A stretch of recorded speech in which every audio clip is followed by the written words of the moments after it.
sahabat cerita ibu, kita ingin berbincang tentang apa sih yang dimaksud dengan tabayun. Kita sering dengar tuh istilah tabayun. Tabayun itu adalah bagaimana kita meng-cross-check berita yang kita terima. Misalnya, kita mendapatkan berita. Begitu berita kita dapat, kita jangan langsung men-share berita tersebut. Kita harus menyaring dulu, mencari tahu dulu, meng-cross-check atau mengklarifikasi berita tersebut. Karena ketika berita tersebut salah, lalu kita ikut men-share, berarti kita sudah menyebarkan berita hoax. Berita hoax itu adalah fitnah. Nah, sekarang yang menjadi masalah, maukah orang melakukan tabayun? Karena kadangkala sifat manusia itu adalah malas untuk ngecek Dan pengen cepet-cepet ngasih tahu orang. Karena berita buruk itu, di situ kan ada setan yang menipas-nipas, lebih cepat tersampaikan.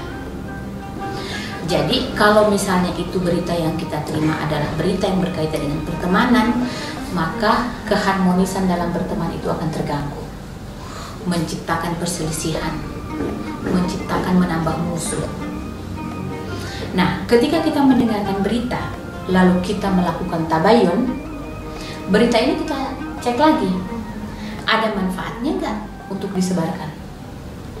Kalau itu adalah berita aib, dan ketika kita sebarkan adalah lebih banyak mudaratnya daripada manfaatnya, maka berita itu cukup sampai di kita. Karena kalau itu berita jelek, walaupun itu benar, jatuhnya kita. Bagaimana caranya agar kita itu mau melakukan klarifikasi? Yang pertama adalah setiap orang itu harus sadar diri.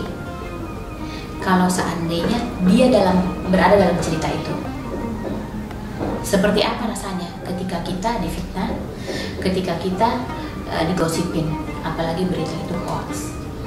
Nah, dengan kita mengembalikan pada diri kita sendiri, itu adalah upaya untuk kita melakukan klarifikasi. Jadi misalnya kayak gini, Mbak Christine, yang disampaikan dalam berita itu adalah keluarga kita, anak kita, orang terdekat kita, langsung di-share ke orang. Ternyata salah. Kita mau mengklarifikasi berita yang sudah terkirim, itu sudah susah. Karena setiap apa yang keluar dari mulut kita, apa yang sudah dilakukan oleh jari kita, sudah sulit untuk kita itu. Jadi kunci dari tabayun itu adalah klarifikasi. Jangan malas-malas kita ngecek. Setelah kita mengklarifikasi, jangan cepat-cepat kita men-sharing. Ya. Kita lihat lagi manfaat dan mudaratnya.